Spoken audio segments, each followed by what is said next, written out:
भूटान दौरे पर CGI Suryakant. Royal विश्वविद्यालय कुजू जांगपो ला में उन्होंने शिरकत की।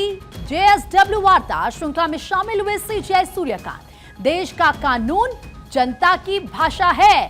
CGI chief justice of India की तरफ से इस दौरान यह कहा गया है क्योंकि भूटान दौरे पर हैं सीजीआई सूर्यकांत और रॉयल विश्वविद्यालय कुजू जांगपो ला में उन्होंने शिरकत की, जहां पर जेएसडब्ल्यू वार्ता श्रृंखला में शामिल हुए हैं सीजीआई। और इस दौरान अपने संबोधन में उन्होंने कहा कि देश का कानून जनता की भाषा है।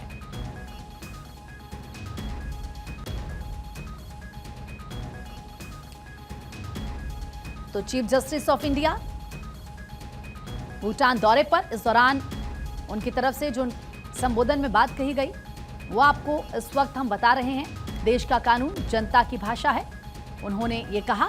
और दरअसल जेएसडब्ल्यू वार्ता श्रृंखला में यहां पर सीजीआई शामिल हुए, जब वो अपना संबोधन दे रहे थे इस दौरान उन्होंने ये बात कही। हमारे लीगल एडिटर सुमित हमारे साथ जुड़ चुके हैं।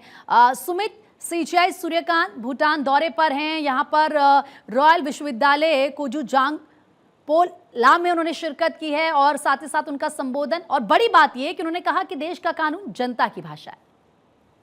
बिल्कुल प्रीति, देखिए कल ही भूटान जो है सीजीआई सूर्यकांत पहुंचे थे और भूटान की जो राजधानी थिम्पू है वहाँ उन्होंने वहाँ के जो राजा है महामहिम राजा जिग्नेश खेसर से उन्होंने औपचारिक तौर पर मुलाकात की थी। और आज सीजीआई सूर्यकांत का भूटान में दूसरा दिन है भूटान दौरे का, और आज उन्होंने विश्वविद्यालय में शिरकत की है।